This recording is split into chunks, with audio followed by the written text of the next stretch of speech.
na Mungu wetu katika jina la Bwana wetu mpendwa Yesu Kristo. Asante kwa uaminifu wako na baraka zako, Bwana. Tunakushukuru kwa ajili ya wakati huu mzuri. Tuko tayari, Bwana, kupokea faraja ya neno lako. Tunaomba uweza wako na mamlaka yako, Bwana, viwe pamoja na sisi. Katika jina la Yesu Kristo aliye hai, tunaomba na kukushukuru. Amen. Basi kama una Biblia yako utafungua pamoja na mimi kitabu kile cha Zaburi ya 23 na mstari ule wa 4. Utakumbuka Jumapili ile last but one tulikuwa tumejifunza maisha katika bonde la uvuli wa mauti. Alafu Jumapili ya juzi tukajifunza amka wewe usinziaye.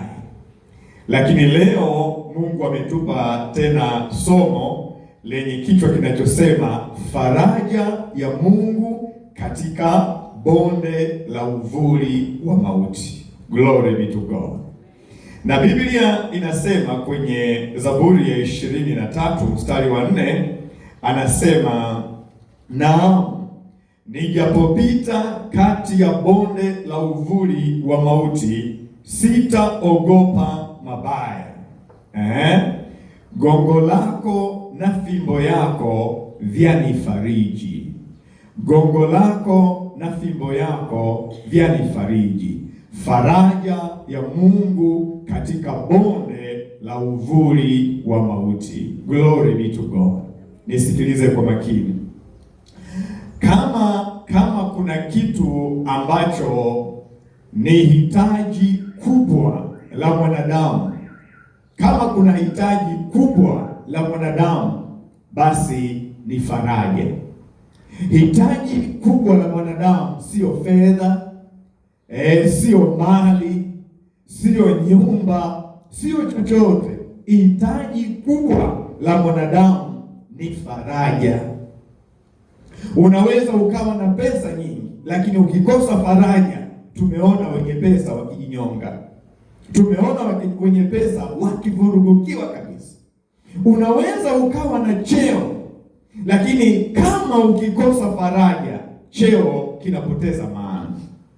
Unaweza ukawa na mume au mke, lakini ukikosa faraja, hutamfurahia huyo mume wala hutamfurahia huyo mke.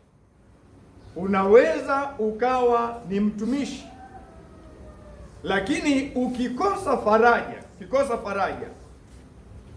hakuna namna ambavyo unaweza ukaendelea. Kwa hiyo unaweza ukaona tunahitaji faraja sisi kama watu binafsi, tunahitaji faraja kwenye ndoa zetu, tunahitaji faraja kwenye utumishi wetu, tunahitaji faraja kwenye taifa letu. Watanzania tunahitaji faraja. Faraja ni hitaji letu la msingi kama taifa. Glory be to God. Na faraja ya kweli inatoka kwa Mungu peke yake. Ndio maana kichwa chetu cha somo kinasema faraja ya Mungu. Faraja ya Mungu katika bonde la uvuli wa mauti. Kwa sababu faraja ya kweli inatoka kwa Mungu peke yake. Sisi wanadamu tunaweza tukakufariji, lakini sisi hatuna ukamilifu. Ninaweza nikaja nikakwambia maneno nikifikiri ninakufariji, kumbe na kuumiza, kwa sababu ya ubinadamu wetu. Tusameheane, tuvumiliane. Na haya yalitokea hata kwa Ayubu. Ayubu amepatikana na mabaya, rafiki zake wanakuja kumsalimia, wanakuja kuomboleza pamoja naye, wanakuja kulia pamoja naye. Wakafika, wamekaa, uwepo wao ulikuwa ni faraja tosha. Lakini walipoamua tu kufungua midomo kuzungumza, hapo ndipo walipoharibu. Wakaanza kumhukumu, wakaanza kumkosoa, wakaanza kumtafsiri vibaya kwamba haya matatizo unayopata wewe umetenda dhambi, wewe umemkosea Mungu, wewe maneno kibao. badala ya faraja wakawa wanamuumiza. Sasa ndio Ayubu anasema ninyi ni wafariji wataabishao.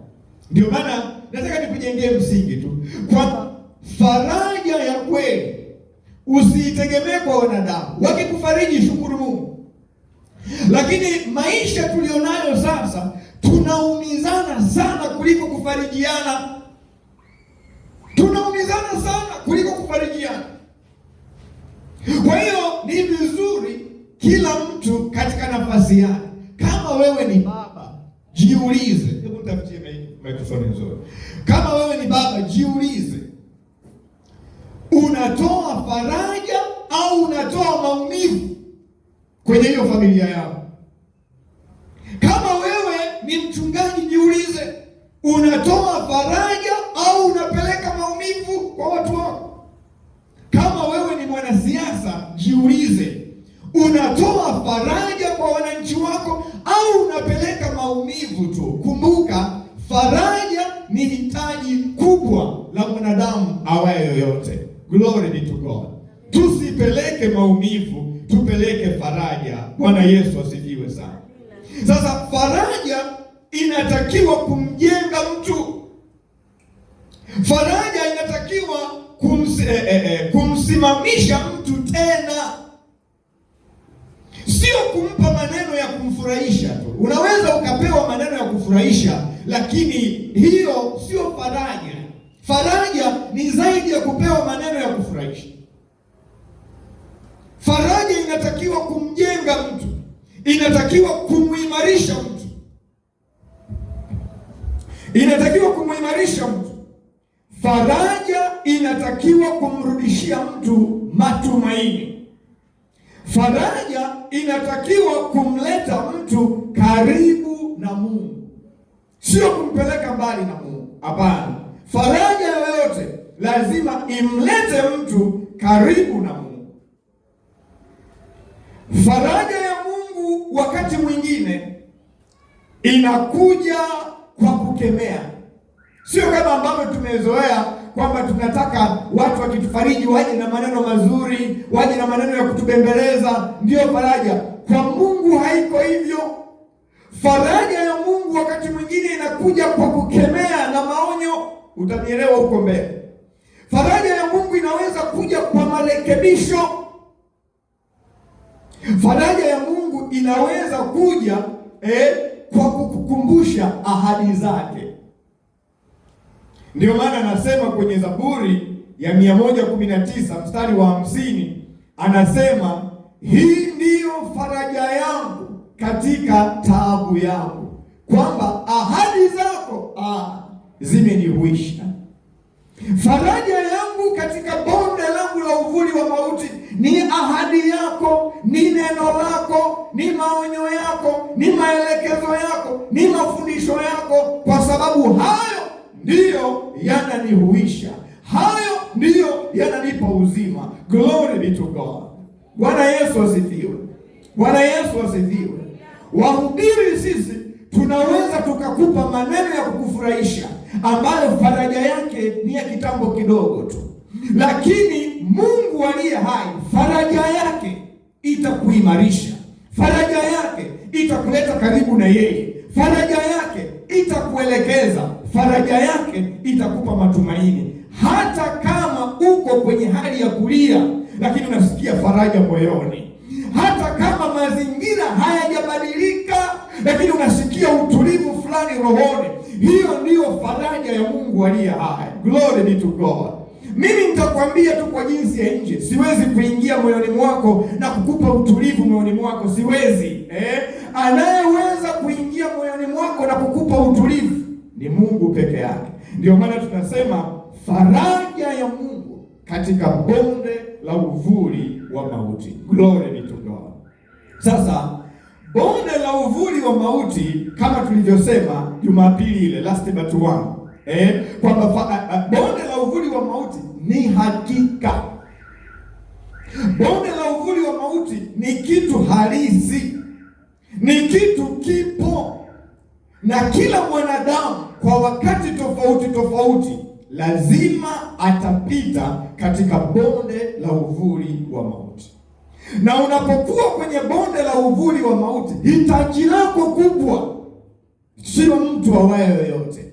Hitaji lako kubwa ni faraja itokayo kwa Mungu aliye hai. Hiyo ishike vizuri kabisa, ishike vizuri.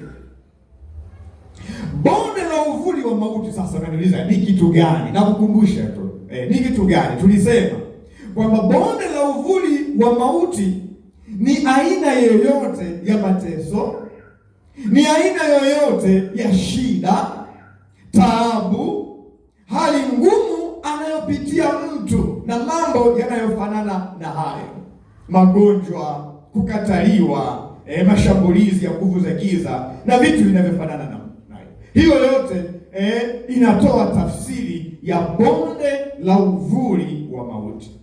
Sasa watu wanapokuwa katika bonde la uvuli wa mauti, mtu anaweza kujinyonga kwa sababu ya hali anayopitia. Mtu anaweza kunywa sumu kwa sababu ya hali anayopitia. Mtu anaweza kuvunja ndoa yake. Mtu anaweza kuvuruga utumishi kabisa. Kwa sababu gani?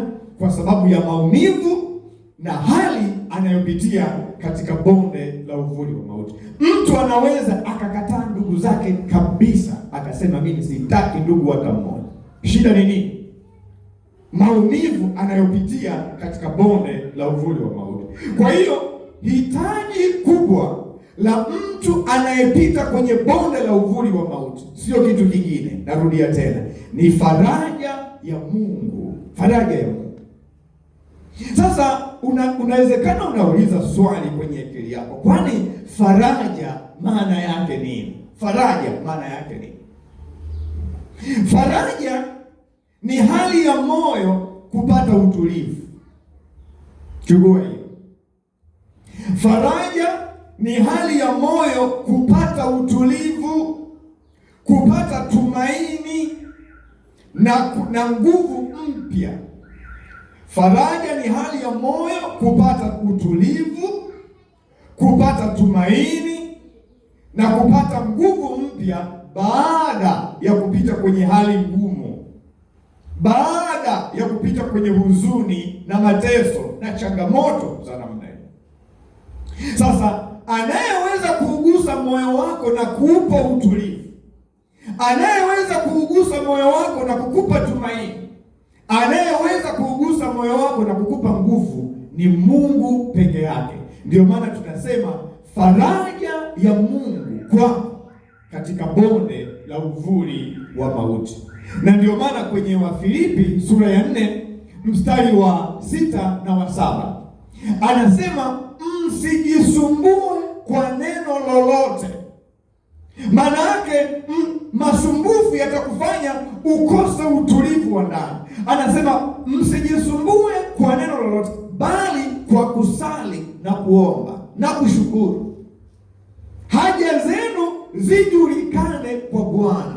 Alafu napenda maneno yanayofuata, anasema na amani ya Mungu ipitayo akili zote itawahifadhi. Kwa nini wahifadhi? Manake itawapa utulivu. Yale mahangaiko katika nafsi na masononeko, faraja ya Mungu itakupa utulivu katikati ya sintofahamu. Glory be to God. Bwana Yesu asifiwe. Ndio maana unaweza ukamwangalia Daudi kwenye ile Samueli wa kwanza sura ya 30 wakati amekwenda vitani, alafu huku nyuma maadui wamekuja wakapiga mji wote, wakateka wake zao, watoto wao, wakachoma kila kitu. Daudi alikuwa kwenye bonde la uvuli wa mauti, kwa maana ya kwamba walivyorudi wanakuta mji umeharibika. Biblia inasema walilia mpaka hakukuwa na nguvu ya kulia tena, hakukuwa na nguvu iliyobaki. Watu wake anaoongoza wakasema, wewe ni kiongozi gani umesababisha wake zetu wametekwa? Wakataka kumpiga mawe. Lakini unajiuliza wanampigia mawe nini? Kwa sababu kama kutekwa, hata yeye Daudi wake zake wametekwa. Kama ni watoto kutekwa, hata yeye watoto wake wametekwa. Kama nyumba kuharibiwa, hata yeye nyumba yake imeharibiwa. Daudi alipita kwenye bonde la uvuli wa mauti, watu wakiwa wamemkataa kabisa. Daudi alijua faraja yake haitoki tena kwa watu. Faraja yake haitoki kwenye cheo alicho nacho. Faraja yake haitoki kwa makamanda wake, kwa sababu hata wao wamemsaliti. Akajua kwamba faraja yake inatoka kwa Mungu aliye hai. Daudi akaenda mbele za Bwana, akamlilia Mungu, akamwambia Bwana, niwafuate hawa maadui? Mungu akamwambia wafuate. Nitawapata? Akamwambia utawapata. Daudi akajitia nguvu kwa Bwana. Napenda hilo neno, glory be to God. Nataka nikwambie namna hii, inawezekana unanisikiliza na umechoka mambo ya kwenye ndoa yako. Suluhisho ni kujitia nguvu kwa Bwana. Inawezekana kwenye huduma umechoka, unataka kukata tamaa. Suluhisho ni kujitia nguvu kwa Bwana. Inawezekana kwenye taifa hili umechoka, umekata tamaa. Suluhisho sio kujinyonga. Suluhisho sio unajua kula. Suluhisho ni kujitia nguvu kwa Bwana. Daudi alijitia nguvu kwa Bwana. Mateso na hali na changamoto unayopitia, iwe kwenye ugonjwa, iwe kwenye mahangaiko yoyote, nataka nikwambie usimwache mkeo. Nataka nikwambie usikate tamaa. Nataka nikwambie usife moyo, hata kama kila mtu kule kazini amekukataa. Tafuta faraja kutoka kwa Mungu aliye hai.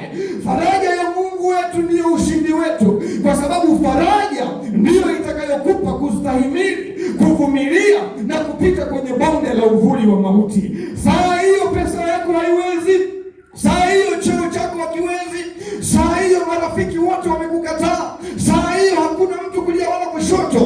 Umebaki na Mungu aliye hai. Yeye ni baba wa faraja. Haleluya kwa mwana kondoo. Glory be to God. Glory be to God. Mimi sijui unapita kwenye bonde gani la uvuli wa mauti, lakini iko faraja kutoka kwa Mungu aliye hai. Usikate tamaa, usiogope, usiogope. Bwana Yesu asifiwe. Sasa kuwa na Mungu ni kitu kimoja, na kunufaika na faraja yake yeye ni kitu kingine. Wengi tuna Mungu lakini hatuna faraja ya Mungu. Wengi tunaye Mungu lakini hatuna faraja ya Mungu. Labda nikupe tu mfano vizuri uelewe. Ile kwamba una mchungaji anayekuhubiria kila Jumapili haimaanishi kwamba unaelewa sana kile unachohubiriwa na kwamba kinakubadilisha. Sijui kama umenielewa. Ile kwamba una mchungaji anayekuhubiria kila Jumapili haimaanishi kwamba maisha yako ndiyo yatabadilika. Hakuna. Unaweza ukawa na mchungaji anayekuhubiria kila Jumapili na maisha yako yakabaki vile vile. Kwa maana gani? Kwa maana hunufaiki na yale mahubiri, hayakunufaishi. Ndiyo faraja ya Mungu. Ile kwamba una Mungu haimaanishi kwamba utanufaika na faraja yake mpaka ufanye mambo kadhaa. Sasa Mungu katika Roho Mtakatifu ametuletea somo hili ili tumtegemee yeye katika faraja yake.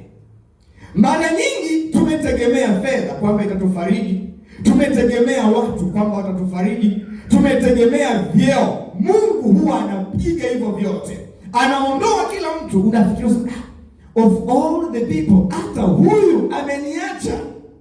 Mungu anataka kufundisha kitu. Usimlaumu mtu, usilaumu hata ndugu zako. Saa hiyo Mungu anafukuza ndugu zako kabisa, anaweka pembeni. Hakuna hata anayekuja kukujulia hali wala kukusalimia, hayupo. Usilaumu mtu. Saa hiyo pesa yako unayo pale Mabulungutu, lakini haikusaidii, umelala pale kitandani. Saa hiyo cheo unacho, wewe ni mtu mkubwa sana kisiasa, lakini cheo hakikusaidii. Mungu anataka ubaki wewe na yeye na uitambue faraja yake. Saa hiyo una mume au una mke, lakini Mungu amempiga ganzi namna hii, wala hajisumbui na wewe. usimlaumu mkeo wala mmeo. Wewe tafuta faraja ya Mungu katika hali yako. Bwana Yesu asifiwe. Mtu wa Mungu, chukua hiyo. Tafuta faraja ya Mungu, jitie nguvu kwa Bwana. Hapo ndipo ulipo uzima wako. Huhitaji mumeo saa hiyo, huhitaji mkeo saa hiyo, huhitaji fedha saa hiyo, huhitaji cheo saa hiyo, huhitaji mchungaji wako saa hiyo. Unamwambia Mungu, mimi na wewe. Akija mchungaji sawa, itakuwa ziada. Akija mume wangu sawa, itakuwa ziada. Lakini mimi na wewe, glory be to God. Bwana Yesu asifiwe. Mungu anataka tujue kupokea faraja ya ndani na si faraja ya kimazingira, kwamba sasa shida imeondoka, kwamba sasa nimepona, kwamba sasa. Mungu hataki faraja ya kimazingira. Anataka katikati ya maumivu, katikati ya sintofahamu, kuwe na shwari kuu kwenye moyo wako. Ndio maana Daudi anasema, nijapopita kati ya bonde la uvuli wa mauti. Bonde halijaondolewa, niko ninapita, lakini kuna shwari kuu rohoni. Glory be to God. Mambo ni magumu katika ndoa, mambo ni magumu katika taifa, mambo ni magumu kwenye huduma, lakini unafurahi, unachanua, kuna shwari kuu ndani. Kwa sababu gani? Kwa sababu ya faraja ya Mungu aliye hai. Sio kwa sababu mazingira yamekuwa mazuri sana. Ni kwa sababu ya faraja ya Mungu aliye hai. Glory be to God. Bwana Yesu asifiwe. Mimi nakutia moyo, tafuta pesa sana, lakini haiwezi kukufariji. Tafuta kazi kwa bidii, lakini jua tu kwamba kuna siku haitakufariji. Tafuta vitu, ni vizuri, tafuta kwa bidii zote vitu, lakini nataka nikuhakikishie kuna siku vitu vyote havitakufariji. Ndio maana acha chochote kwa ajili ya Mungu, lakini usimwache Mungu kwa ajili ya chochote, kwa sababu faraja yako ni Mungu aliye hai. Glory be to God. Bwana Yesu asifiwe. Bwana Yesu asifiwe sana. Mwangalie Paulo na Sila. Mazingira yao yalikuwa ni magumu, wamepigwa viboko sana, wakafungwa jela. Mazingira ni magumu, lakini ndani kulikuwa na utulivu uliowafanya wamwabudu Mungu aliye hai, kwa sababu Mungu alikuwa ni faraja yao katika bonde lao la uvuli wa mauti. Bwana Yesu asifiwe.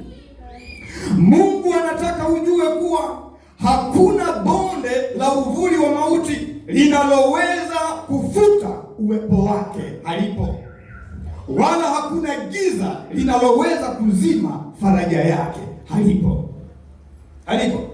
Ndiyo maana anasema kwenye Wakorinto wa pili sura ya 3 mstari wa kwanza. Wakorinto wa pili sura ya 3 mstari wa kwanza. Paulo anasema na ahimidiwe Mungu Baba wa Bwana wetu Yesu Kristo, Mungu wa faraja yote. Sijui kama unaona maneno. Paulo anamtambulisha Mungu kama Mungu wa faraja. Ahimidiwe Mungu Baba wa Bwana wetu Yesu Kristo, Mungu wa faraja yote. Napenda mistari inayofuata. Anayetufariji sisi katika dhiki zetu, anayetufariji sisi tunapokuwa kwenye bonde la uvuli wa mauti. Kwa nini anatufariji? Kwa sababu anasema ili na sisi tuweze kuwafariji wengine wanaopita kwenye dhiki kama hizo hizo, kwa faraja zile tulizofarijiwa na Mungu aliye hai. Ndio maana usilalamike mtu anapokuumiza. Mtu anapokuumiza wakati mwingine ni kwa sababu tu hajajua au hajapokea au haja experience faraja ya Mungu kwenye maisha yake. Mtu aliyefarijiwa na Mungu akimuona mwingine anapita kwenye magumu, atamfariji kwa faraja zile zile alizofarijiwa na Mungu yeye alipokuwa anapita kwenye bonde la uvuli wa mauti. Lakini kama hujawahi kufarijiwa na Mungu, huwezi kumfariji mwingine, utamfariji kwa kitu gani? Kwa sababu wewe hujawahi kufarijiwa na Mungu. Kwa hiyo mwingine akipita kwenye dhiki utafurahia, utachekelea, kwa sababu wewe hujawahi kupokea faraja ya Mungu aliye hai. Lakini Daudi anatufundisha mambo haya, na mimi namuelewa. Anasema Paulo anasema kwamba ahimidiwe Mungu Baba wa Bwana wetu Yesu Kristo. Baba wa Bwana wetu Yesu Kristo.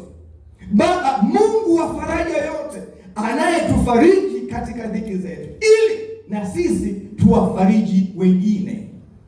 Mungu anapokupitisha kwenye bonde la uvuli wa mauti, ukaipokea faraja yake, anakutengeneza wewe kuwa mfariji kwa binadamu wenzako wengine watakaokuwa wanapitia kwenye maumivu na mateso. Usiwe mtu wa kuumiza, uwe mtu wa kufariji. Kwa nini? Kwa sababu wewe umepokea faraja kutoka kwa Bwana.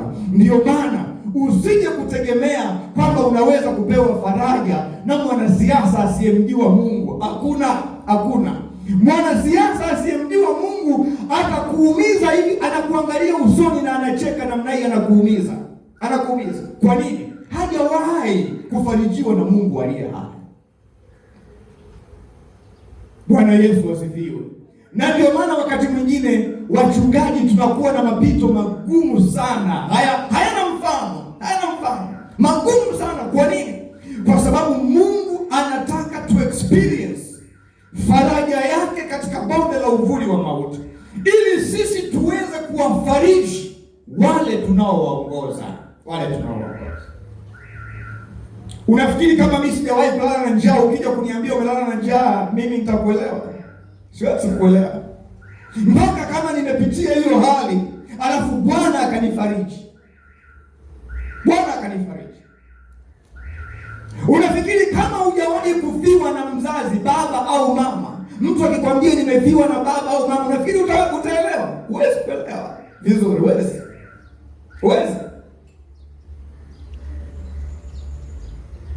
Unafikiri ukikutana na mtu anakwambia mimi sijawahi kupata mapenzi ya baba, sijawahi kulelewa na baba, sijawahi, na wewe maisha yako yote umelelewa tu na wazazi, unafikiri utamuelewa? Huwezi kumwelewa. Kwa hiyo wakati mwingine Mungu anatupitisha kwenye bonde la uvuli wa mauti kututengeneza, ili wewe uwe faraja kwa mtu mmoja atakayekuwa akipita kwenye hali kama hiyo. Mungu anatengeneza mtu. Glory be to God. Bwana Yesu asifiwe sana.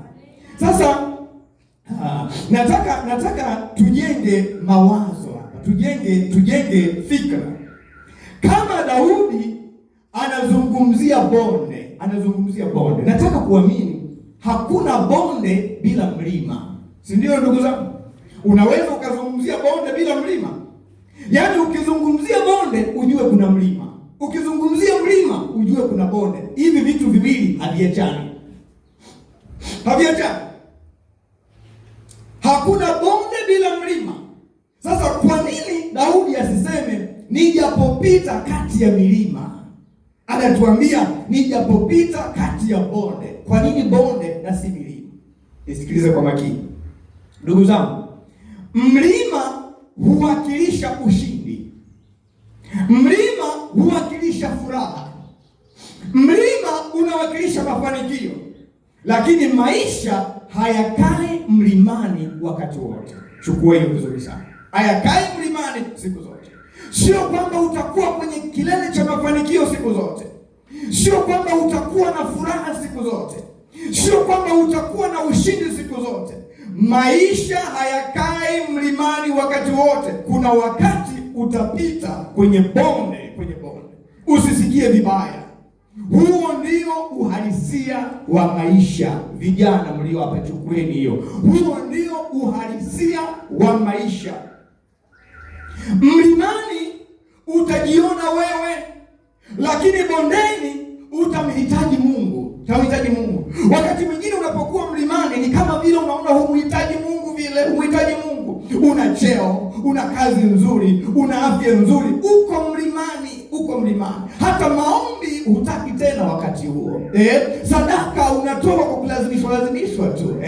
Hivyo kanisani unakuja kwa kubipu tena, kama mvua hivi ikinyesha ndio unasema mimi mgonjwa siwezi kuja kanisani. Kwa kubipu tu. Kwa kubipu tu.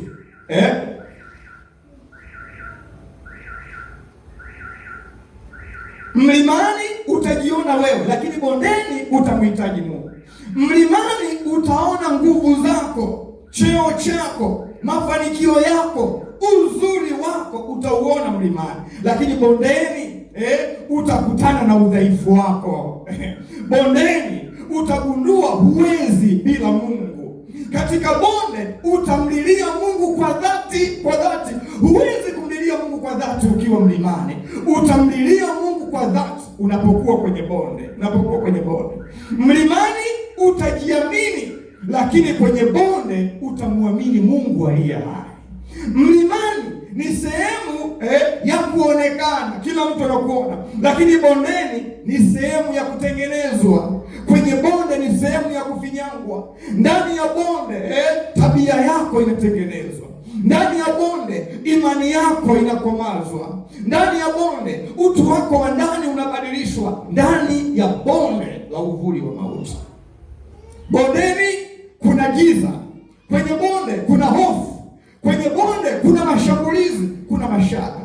Bonde, ndugu zangu, linakufundisha wewe na mimi kutembea na sio kukaa. Bonde linatufundisha kuomba na sio kuzembea. Bonde linatufundisha kumtumaini Mungu aliye hai. Mlimani ni sehemu ya kusherehekea, lakini bondeni ni sehemu ya kubadilishwa.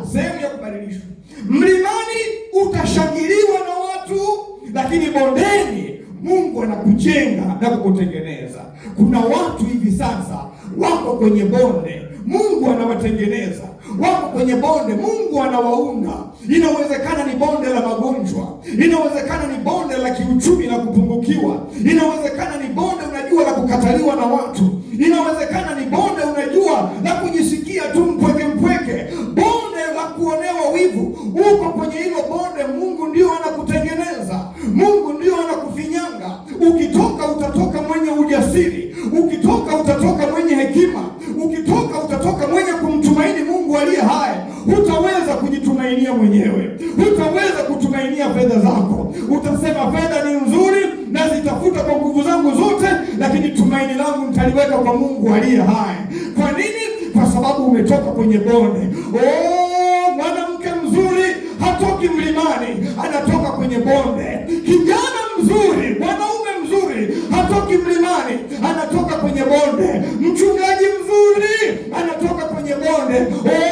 Mama mzuri anayeweza kujenga familia yake anatoka kwenye bonde, hawezi kutoka kwenye mlima. Haleluya kwa mwana kondoo. Ndiyo maana Bwana akiona uko mlimani atakusukumia kwenye bonde, Wewe chukua ujasiri, mwambie Bwana, nijapopita katika bonde la uvuli wa mauti sitaogopa mabaya, kwa sababu unanitengeneza niwe mwanaume mzuri, unanitengeneza niwe mtoto wa kiume jasiri, unanitengeneza niwe mtoto wa kike mwenye kupambana na mazingira yangu. Glory be to God. Haleluya kwa mwana kondoo. Kama hupendi bonde, utachelewa kufika mlimani. Kila mtu anataka kwenda kileleni mlimani. Kama hupendi bonde, utachelewa kufika mlimani.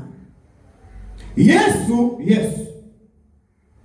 alipita kwenye bonde la uvuli wa mauti, na Biblia inasema akaenda kwenye kilele, ndipo akakirimiwa jina lipitalo majina yote. Lakini alipita kwanza kwenye bonde, na hiyo ndiyo njia ambayo sisi wote tutaipitia. Utachelewa sana kuwa baba mzuri kama huwezi kupita kwenye bonde. Utachelewa sana kuwa mchungaji mwema mzuri kama utakimbia kupita kwenye bonde. Daudi anatutia moyo, nijapopita kwenye bonde la uvuli wa mauti sitaogopa mabaya. Sasa Daudi anatueleza mahali ilipo faraja ya Mungu wakati mtu yuko kwenye bonde la uvuli wa mauti. Hapa ndipo kwenye mambo yangu ya msingi. Daudi anatueleza faraja ya Mungu inapatikana vipi ndani ya bonde la uvuli wa mauti, kwa sababu si kitu rahisi kuiona faraja ya Mungu ukiwa kwenye mapito. Pointi ya kwanza, faraja ya Mungu katika uwepo wake. Faraja ya Mungu katika uwepo wake. Nijapopita kati ya bonde la uvuli wa mauti, sitaogopa mabaya, kwa sababu wewe upo pamoja nami. Faraja ya Daudi katika bonde la uvuli wa mauti ni uwepo wa Mungu katika shida yake. Sitaogopa mabaya kwa kuwa wewe upo. Daudi hasemi nijapopita kati ya bonde la uvuli wa mauti sitaogopa mabaya kwa sababu watu wapo pamoja nami. Hapana, hasemi hivi. Daudi hasemi nijapopita katika bonde la uvuli wa mauti sitaogopa mabaya kwa sababu mazingira yametulia. Hapana. Daudi anatangaza uwepo wa Mungu. Huu ndio wakati watu, unajua, unapopita kwenye bonde la uvuli wa mauti, huo ndio wakati ambao hata yule uliyemwamini anakukimbia. Anakukimbia. Unashangaa kabisa. Of all the people, even this one. Saa hiyo tegemea uwepo wa Mungu peke yake, maana ndiko faraja yako inapotoka. Nilikuwa namsikia kiongozi mwingine, sasa hivi sio kiongozi, wakati alikuwa kiongozi wa ngazi za juu.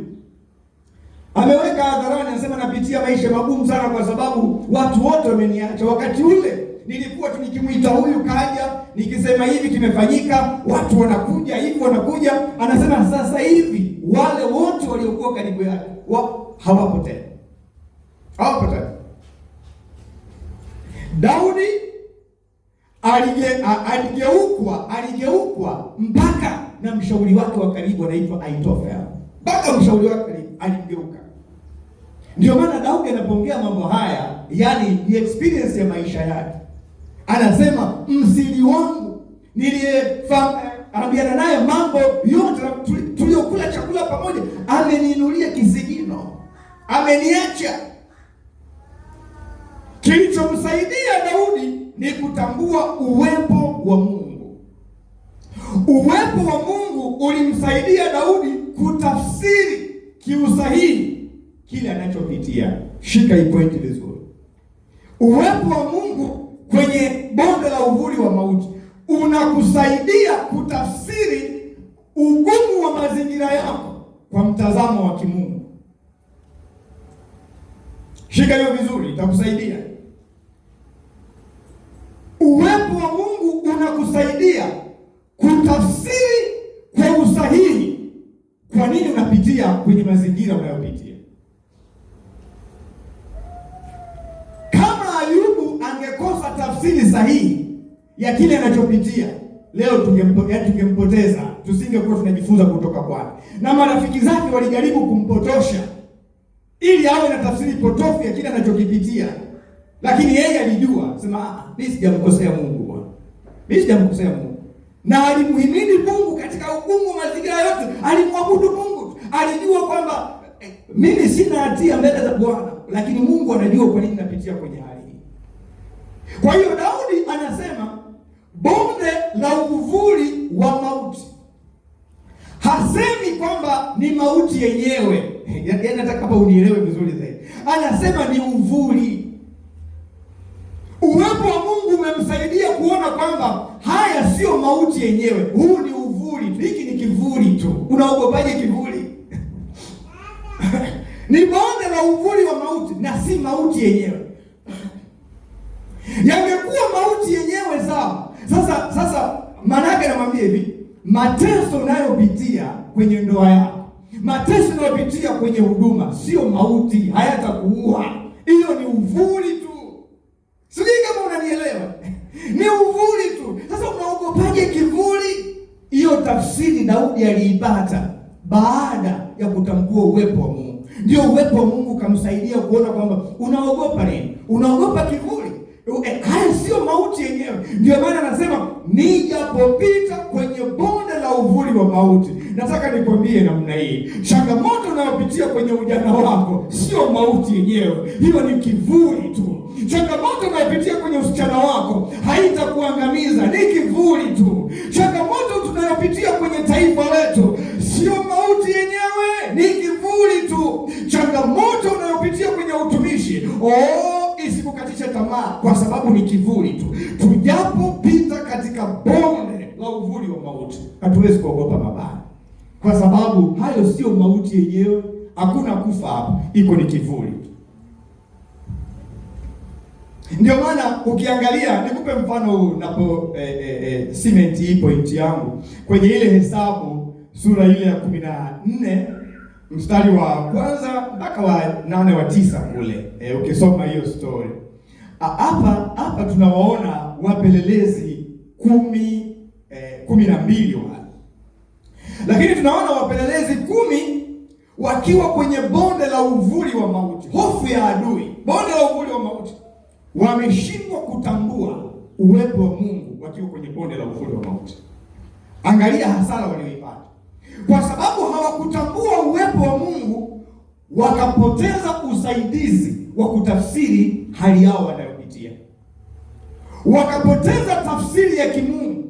Kwa hiyo hali yao wanayopitia wakaitafsiri kwa tafsiri za kishetani, tafsiri nje na Mungu. Wakasema nini? Wakasema watu wale tuliowaona ni majitu, watu wale tuliowaona wanakula watu wale tuliowaona sisi ni kama mapanzi tu.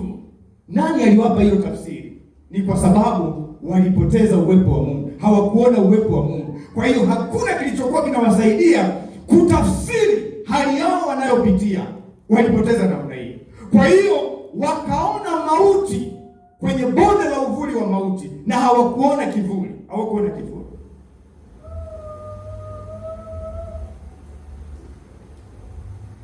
Bwana Yesu asifiwe sana.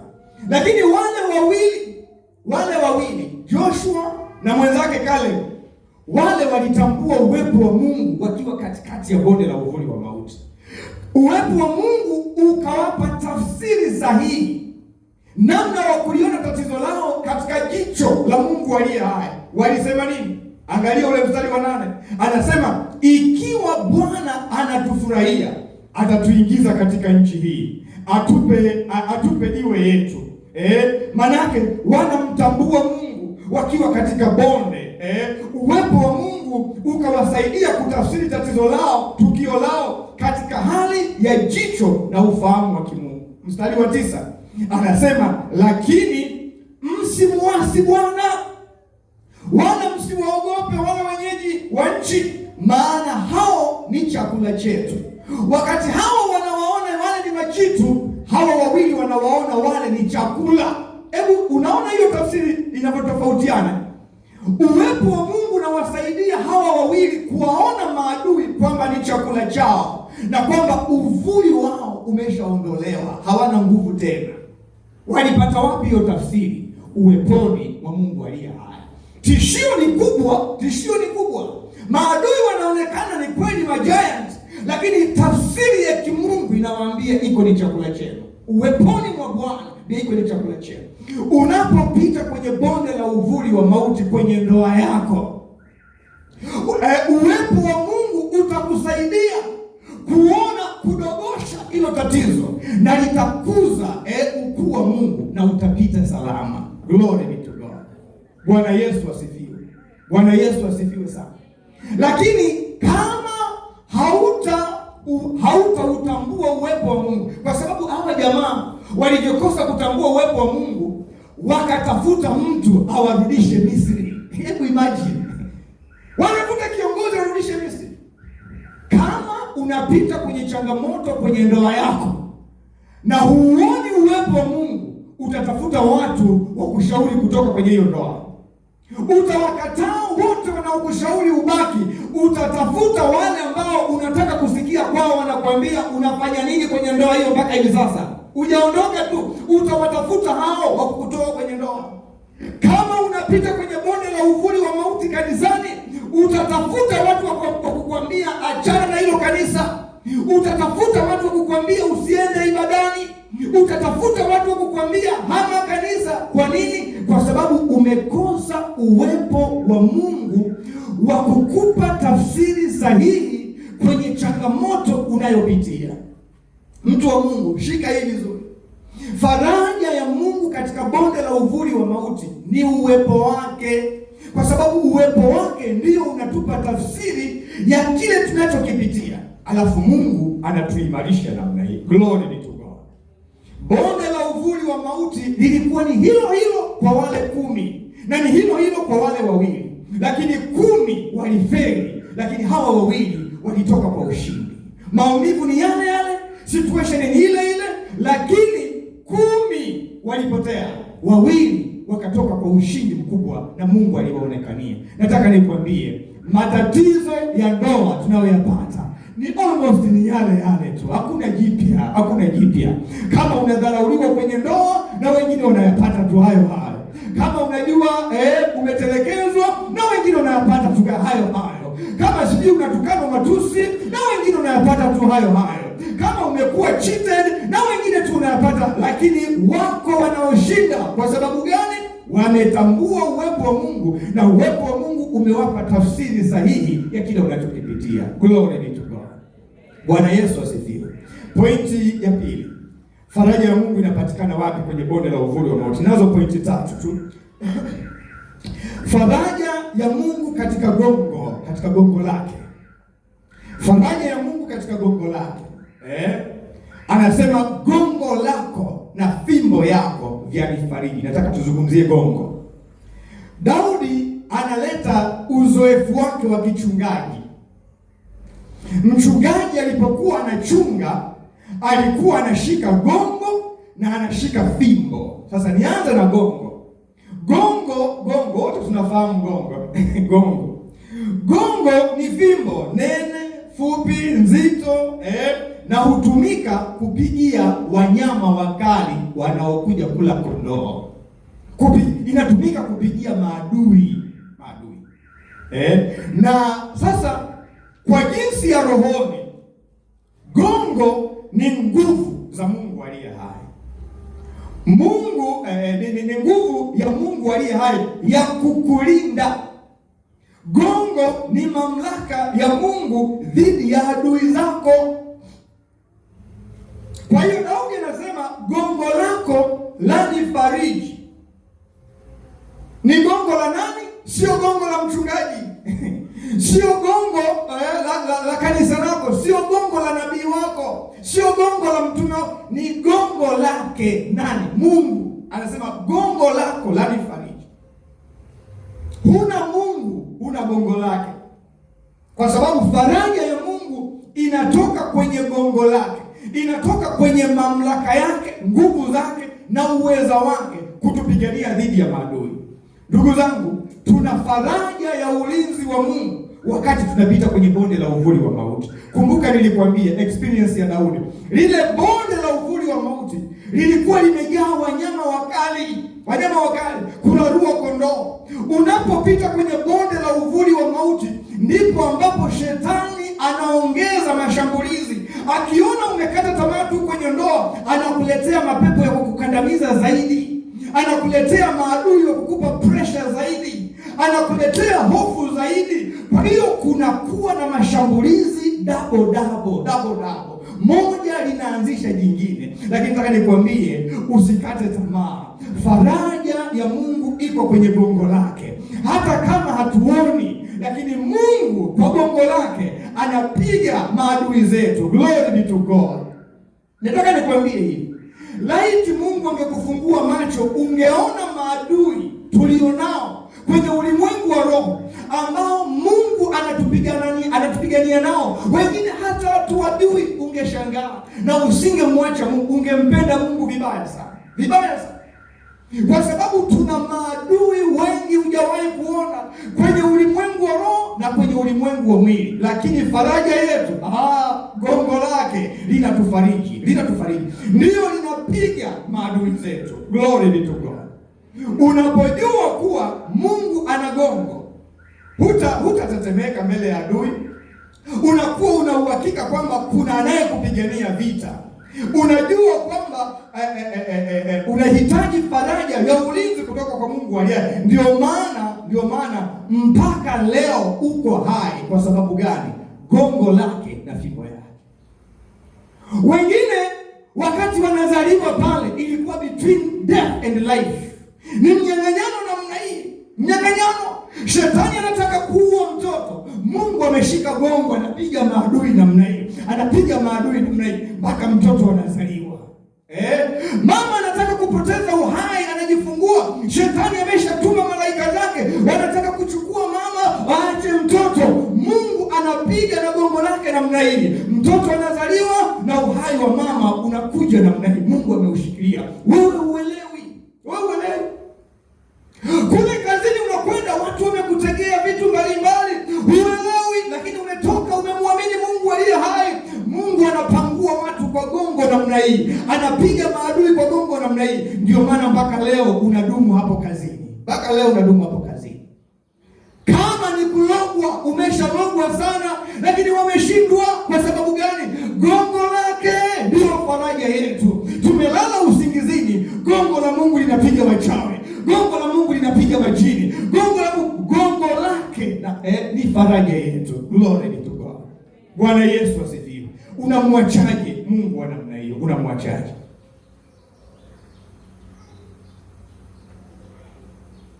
Gongo ni ulinzi. Hivyo Mungu anahusika moja kwa moja na maisha yetu. Sasa faraja haiko kwenye gongo, ila kwenye ukweli kwamba Mungu yupo, anaona na anachukua hatua. Usije sasa ukaniuliza ukaniambia, mchungaji, hilo gongo la Mungu liko wapi? Nalitaka. Maanake sasa hivi sisi wahubiri hatuchelewi kusema nimepata ufunuo, nimechonga magongo huko nikasipata ufunuo, ili ni gongo la Mungu, nauza hapa shilingi 20,000. Ukichukua hili hakuna mchawi atakusumbua. Njoo uchukue gongo la Mungu hapa. Hatuchelewi sisi wahubiri kusema tumefunuliwa gongo la Mungu. Nataka nikwambie hivi, mimi sina gongo la Mungu. Gongo la Mungu ni mamlaka ya Mungu aliye hai. Glory be to God. Bwana Yesu asifiwe. Hallelujah. Watu wa Potters, kwani hamjasikia jamani? Watu tumepewa mpaka maji ya ubavuni kwa Yesu. Maji yatakulinda, maji ya ubavuni kwa Yesu. Mtu ananunua 50,000, maji ya ubavuni kwa Yesu. Usiniambie nikupe gongo hapa, mimi sina mafunuo haya.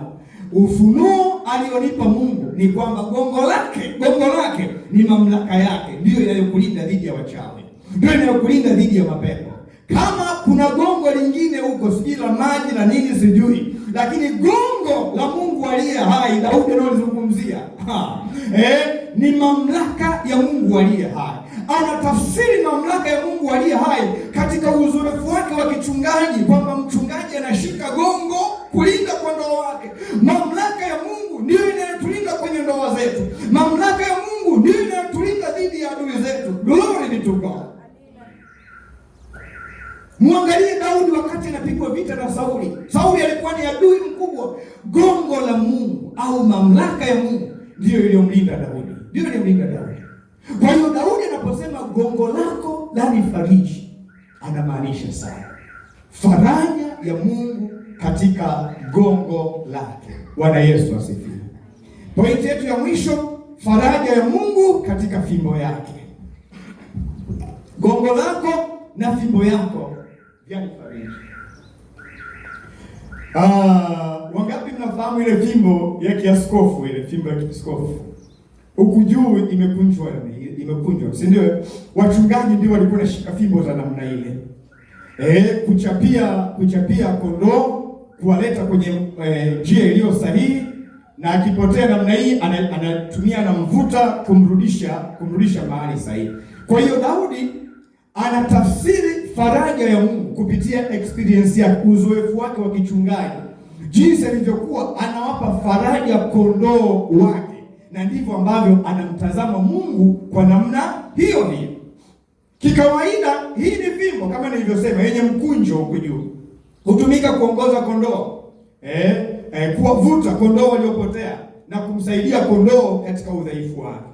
Daudi anamtafsiri Mungu kupitia mazingira yake ya ufugaji au ya kichungaji.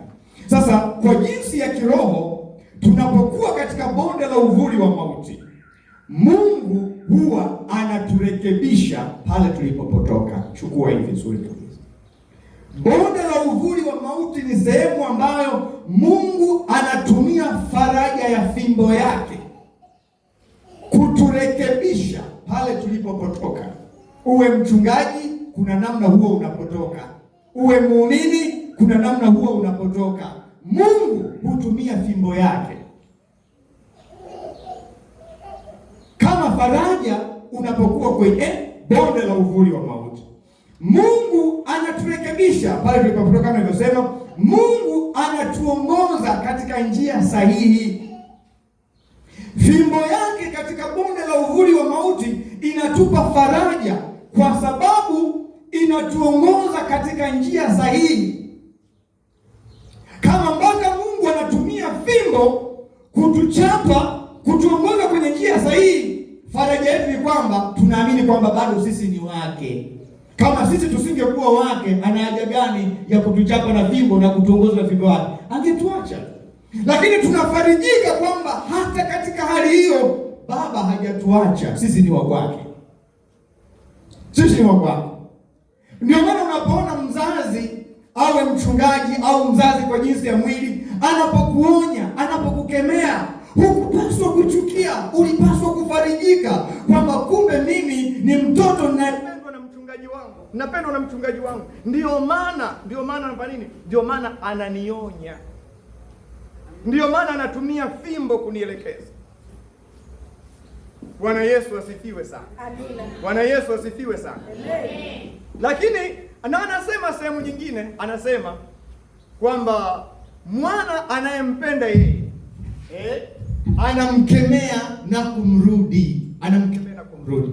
Mtoto asiyokemewa na kurudiwa, huyo hapendwi. Hapendwi. Yaani ukiona mchungaji hakukemei, mchungaji hakwambii kwa ukali, yaani wewe jua kabisa wewe upendwi, na mchungaji hana time na wewe, hana. Yaani amekuacha tu kwamba ukitokomea wewe tokomea, utajua mwenyewe, amekuacha.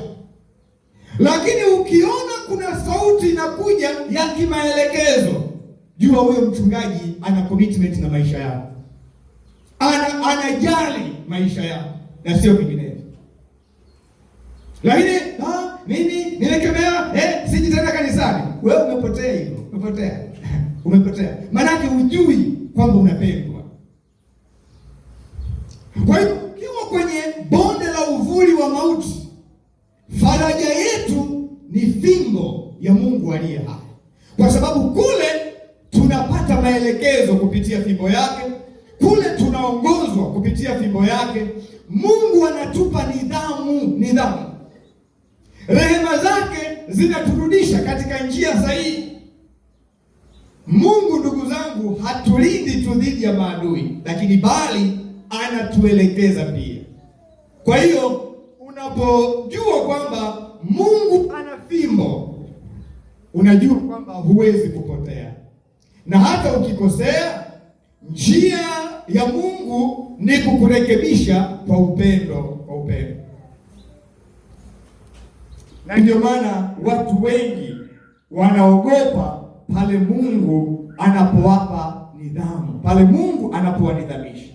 Nidhamu ya Mungu, ndugu zangu, ni ishara ya kwamba wewe bado ni wake, na hiyo ndio faraja yetu, kwamba bado mimi ni wake. Mpaka ameamua kunichapa, mimi bado ni wake. Kwa hiyo ndio faraja yetu. Angeniacha ningejua sasa nimetupwa, kwamba mpaka ananichapa mimi ni wa kwake. Kama kufa nitakufa kwa Bwana, kama kuishi nitaishi kwa Bwana. Hapo ndipo penye faraja yetu. Usikubali kufa nje ya Bwana, usikubali. Piga ua. Kama adhabu, kama kuangamia, mwambie Bwana, niadhibu nikiwa miguuni pako. Niadhibu nikiwa miguuni pako, sio nje na wewe, kwa sababu hiyo ndio faraja yangu. Wazazi wangu wasingenionya, wazazi wangu wasingenichapa, wazazi wangu wasingenikemea, leo mimi singekuwa hivi nilivyo. faraja yangu ilikuwa ni marudi ya wazazi wangu. Ndio maana mtoto wako usipomchapa, mtoto wako usipomkemea, unamnyima faraja yako. Nakwambia, unamnyima faraja yako, kwa sababu unatakiwa akae akitafakari kwamba baba alinikemea, anafarijika kwamba bila baba kufanya vile mimi ningepotea. Faraja yake inamtia nguvu. Kuna siku niliwahi kuambia hapa, kuna kijana alikuwa mwizi, anaiba godoro, anampelekea mamake. Mama analipokea tu, wala haulizi limetoka wapi, naweka ndani. Kaiba sijui sufuria huko mtaani, anakuja anampa mama, mama ameweka tu. Sasa ikafika siku yule kijana akakamatwa. Alipokamatwa akapelekwa mahakamani, akahukumiwa kufungwa. Alipohukumiwa kufungwa akasema, naomba kabla sijaenda gerezani niitieni mama yangu. Mama alipokuja akamwambia, naomba tu mama akaribia hapa sikio nimnong'oneze. Mama alipoweka sikio namna hii, akauma sikio, akaondoka nalo. Akasema, leo hii nafungwa jela kwa sababu ya mama. Wakati nilipokuwa napeleka vitu vya wizi, mama alikuwa anafurahia. Kwa sababu anachosema nini? Nilikosa faraja ya mama kwa sababu mama hakunikemea. Alifurahia maovu yangu. Alifurahia maovu. Sasa mimi leo naenda kuozea jela. Akaondoka na sikio la mama. Mimi mchungaji wenu mtawakemea. Msije siku hiyo mkamwambia Mungu, tuitie mchungaji wetu ndole, nataka nimnong'oneze, alafu mkanitoa sikio kule. Sitaki hiyo biashara. Mtawakemea, nitawaonya, nitawaelewesha, nitawatunza, tunyoke namna hii. Haleluya kwa mwana kondoo. Sikio langu libaki salama. Bwana Yesu asifiwe. Haleluya, haleluya. Mungu ndugu zangu huwa hachapi ili kuharibu, lakini Mungu huwa anachapa ili kuokoa na kuponya.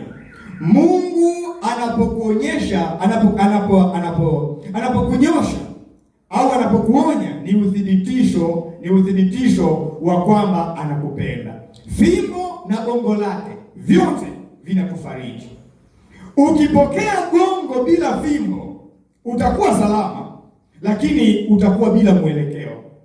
Utapotea popote pale. Ndio maana anatumia gongo na anatumia fimbo. Vyote viwili vinakupa faraja. Akitumia gongo peke yake bila fimbo, utakuwa salama, lakini utakuwa bila mwelekeo. Ndio wale unawakuta watu leo kasali hapa, kesho kutwa kasali kule, kesho kutwa kasali kule, hakui kiroho, hana commitment na Mungu, maisha yake ya kiroho hayaeleweki. Kwa sababu gani? Analindwa tuna gongo, lakini hakuna fimbo ya kumwelekeza namna hii. Akionywa kanisa hili, kakimbia, anakwenda kanisa hili. Akionywa kanisa hili, kakimbia, anakwenda kanisa. Hajakubali fimbo ifanye nini? Imuongoze na kumwelekeza. Mtu wa namna hiyo hawezi kuwa vizuri hata kwenye ndoa yake, hawezi. Kama unakataa maonyo kanisani, wewe utakataa hata maonyo ya mkeo. Ukikataa maonyo kanisani, huwezi kukubali hata kuonywa na mume wako. Wewe unakataa maonyo, wewe ni nani? Wewe ni nani?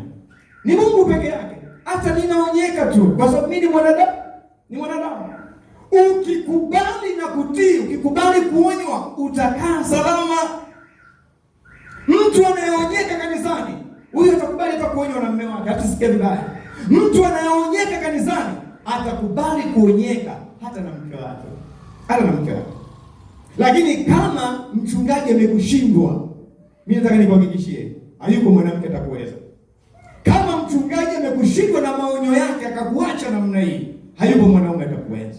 Lakini ukiweza kujitisha chini ya maonyo ya Mungu aliye hai kupitia watumishi wa Mungu, wewe utakuwa mtoto wa kike mzuri sana.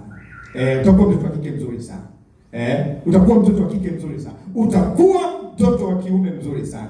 Gongo na fimbo vinathibitisha kuwa Mungu anapigana kwa ajili yako. Mungu anakuongoza kila hatua. Usiharibikiwe. Mungu yuko karibu na wewe. Fimbo ya Mungu ilimfariji Daudi kwa sababu alipotaka kupoteza mwelekeo kwa njia ya zinaa. Fimbo ya Mungu ilimnyosha. Anarukia wake za watu huko na nini. Mungu akamwambia, gongo langu limekulinda dhidi ya Sauli, lakini fimbo yangu itakulinda dhidi ya haya mambo ya kipuuzi haya. Itakulinda. Fimbo ikamwelekeza namna hii. Daudi alilia sana. Na ndio maana anapokuambia gongo lake na fimbo yake vinamfariji, unajua anazungumza kitu hicho experience. Sijui kama wewe unaweza kusema fimbo ya Bwana imenifariji, kwa sababu imenileta kwenye mwelekeo sahihi. Nimeliona gongo lake na nimeiona fimbo yake vikinipa faraja kwenye njia yangu ya wokovu, kwenye njia yangu ya utumishi. Faraja ya Mungu haimaanishi kuwa hakuna hatari, hapana, au kwamba hakuna maumivu, hapana, ila ina maana kwamba hata kwenye hatari kuna gongo na fimbo ya Mungu. Hata kama mazingira hayajabadilika, bado faraja ya Mungu ipo pamoja na sisi. Nijapopita kati ya bonde la uvuli wa mauti, sitaogopa mabaya, kwa sababu wewe uko pamoja na mimi. Gongo lako na fimbo yako vyanifariji. Kumbuka, faraja ya Mungu katika bonde la uvuli wa mauti. Kitu cha kwanza ni faraja ya Mungu katika uwepo wake. Cha pili, faraja ya Mungu katika gongo lake, mamlaka yake. Cha tatu, faraja ya Mungu katika fimbo yake, maelekezo yake, nidhamu yake, namna hiyo. Hayo mambo matatu unapopita kwenye bonde la uvuli wa mauti, usiyasahau, mtu wa Mungu. Andika tarehe ya leo, chukua mahubiri haya leo. Yasipokufaa leo, yatakufaa mwendo kidogo wa siku chache huko tunakokwenda, kwa sababu faraja ni hitaji la kila mwanadamu. Watanzania tunahitaji faraja, wachungaji tunahitaji faraja, kwenye ndoa zetu tunahitaji faraja, wewe kama mtu binafsi unahitaji faraja, pale kazini kwako unahitaji faraja. Faraja ni hitaji la msingi la kila mwanadamu, Na ndio maana Yesu alipoondoka alisema, siwaachi ninyi yatima, ninawaachia mfariji. Kwa nini? Kwa sababu alijua faraja ni hitaji la msingi la mwanadamu. Mwanadamu akikosa faraja kwenye hilo taifa, kumtawala ni vigumu sana. Mwanamke akikosa faraja kwenye ndoa, hatawaliki tena. Mume akikosa faraja ni hatari. Mtu akikosa faraja anaweza kufanya chochote akamsaidia shetani kazi. Mungu asituache bila faraja yake, na sisi tusikae bila kuitambua faraja ya Mungu kwenye mapito yetu. Usipigane unapokuwa kwenye bonde la uvuli wa mauti. Usitukane mtu matusi unapokuwa kwenye bonde la uvuli wa mauti. Usilaumu mtu unapokuwa kwenye bonde la uvuli wa mauti. Tafuta uwepo wa Mungu utakaokusaidia kuitafsiri hali unayopitia na kumheshimu Mungu aliye hai.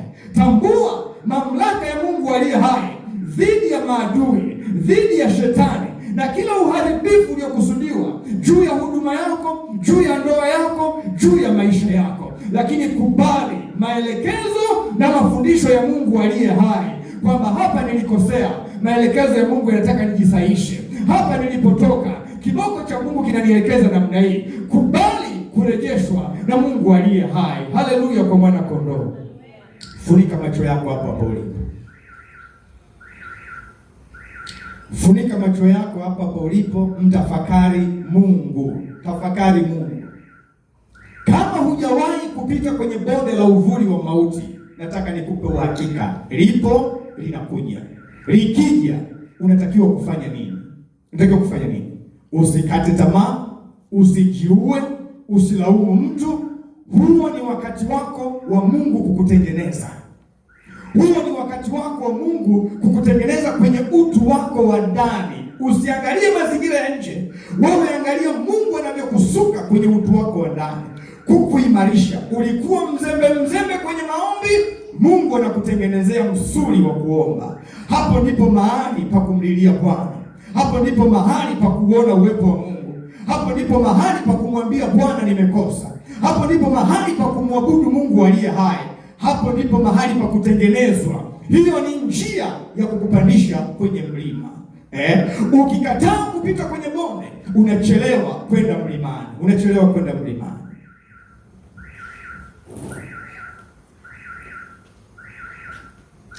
Bwana Yesu, asante kwa uaminifu wako Bwana. Faraja yako ndiyo tumaini la maisha yetu Bwana. Kama Watanzania tumepoteza faraja kwenye taifa hili, tumepoteza faraja kwenye ndoa zetu, tumepoteza faraja kwenye kanisa kama watumishi. Pamoja na kwamba tuna fedha, pamoja na kwamba tumesoma, pamoja na kwamba Bwana tuna kila kitu, lakini Bwana, faraja yako inakosekana kwenye maisha yetu, inakosekana Bwana. Ndio maana wenzetu wengine wameamua kujinyonga, ndio maana wenzetu wengine wameamua kutoka kwenye ndoa zao, ndio maana wenzetu wengine wameamua Bwana kunywa sumu, ndio maana wenzetu wengine wameamua kupigana. Lakini sisi Bwana, utusaidie kwa neema yako tusiweze kufanya yoyote kati ya hayo, lakini Bwana, tutafute uwepo wako tunapokuwa kwenye bonde la uvuli wa mauti, tukatumainie faraja itokayo kwenye gongo lako na fimbo yako Bwana, katika jina la Yesu Kristo aliye hai.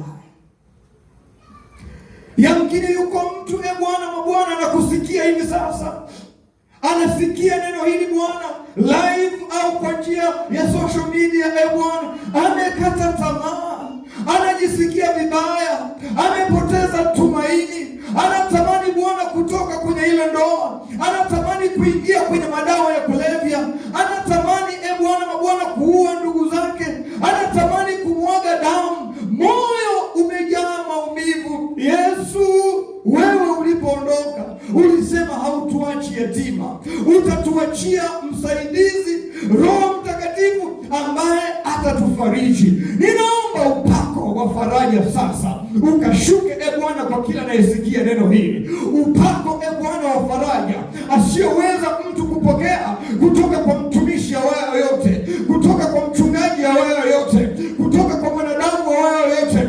Upako wa faraja ukamfariji mtoto wa kike yule. Unaona alivyokata tamaa, unaona jinsi ambavyo hajielewi. Mtoto wa kiume huyo Bwana, mabwana, mpaka amekwenda kwenye ushoga, mpaka amekwenda kwenye mambo haya. Umeona alivyopoteza faraja Bwana. Mtazame mama yule aliyetelekezwa Bwana, amelia mpaka nguvu ya kulia haipo tena. Faraja yake Baba, iko kwenye uwepo wako. Faraja yake Bwana ipo kwenye gongo lake. Shika uzima wake na ulinzi wake. Mama huyu asijidhuru Bwana, mama huyu asipoteze maisha, kijana huyu asipoteze maisha, mchungaji huyu Bwana asipoteze maisha, pamoja na msongo wa mawazo na ugumu Bwana wa huduma anayopitia. Baba, gongo lako likamfariji, Baba, fimbo yako ikamfariji. Upako wa faraja sasa, ninaita upako wa faraja, ninaita upako wa faraja, mpaka kule kwenye TikTok upako wa faraja, mpaka kule kwenye Instagram upako wa faraja, mpaka kule kwenye YouTube upako wa faraja. Pokea upako wa faraja sasa. Mungu akakuimarishe tena, Mungu akakupe tumaini tena. Hautakufa kwa jina la Yesu. Umeugua kwa muda mrefu, umekata tamaa, pokea upako wa faraja. Gongo lake linakufariji, fimbo yake inakufariji, uwepo wake unakufariji. Pokea sasa faraja ya Bwana, pokea sasa faraja ya Bwana. Hii ndio faraja yetu katika shida zetu, kwamba ahadi ya Bwana imetuwisha kwa damu ya mwana kondoo. Wika sasa kwa damu ya mwana kondoo, ukawishwe kwenye moyo wako na nafsi yako. Pokea nguvu katika jina la Yesu, pokea urejesho kwa jina la Yesu. Bwana akakurejeshe kwake, Bwana akakupe tumaini kwake. Pokea tumaini kwa upya kwa jina la Yesu Kristo aliye hai. Usikate tamaa. Ninavunja roho ya kukata tamaa, ninavunja roho ya kufa moyo, ninavunja roho ya mauti juu yako.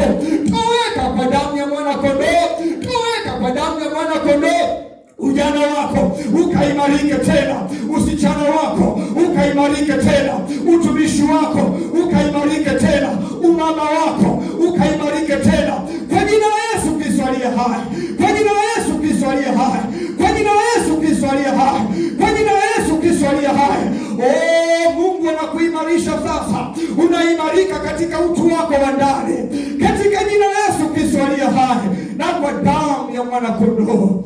Baba mtakatifu, asante kwa uaminifu wako, asante kwa faraja uliotupatia Bwana asubuhi mchana huu wa leo. Libarikiwe jina lako Bwana. Asante kwa uliowapelekea faraja vita ndani mwao wakiwa hawawezi. Asante kwa uliowapa faraja wakiwa kwenye ndoa zao Bwana karibu na kuvunjika.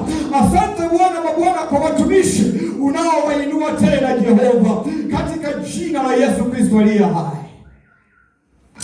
Basi Mungu wa amani aliyemleta tena kutoka kwa wafu mchungaji mkuu wa kondoo kwa damu ya agano la milele, yeye Bwana wetu Yesu awafanye ninyi kuwa wakamilifu katika kila tendo jema, mpate kuyafanya mapenzi yake. Bwana Mungu awabariki na kuwalinda. Bwana Mungu awaangazie nuru za uso wake na kuwafadhili. Bwana Mungu awainulie uso wake na kuwapa amani. Mungu akawafanikishe na kuwastawisha katika ubunifu wa mawazo yenu. Mungu akabariki biashara zenu na kazi za mikono yenu. Mungu akabariki utumishi wenu na maisha yenu. Bwana akabariki kuingia kwenu na kutoka kwenu. Gongo lake likawe juu ya maadui zenu, na fimbo yake ikawe faraja kwenye maisha yenu, kila mwingiapo na mtokapo. Uwepo wa Bwana usikauke mnapolala vitandani mwenu, mnapokuwa barabarani,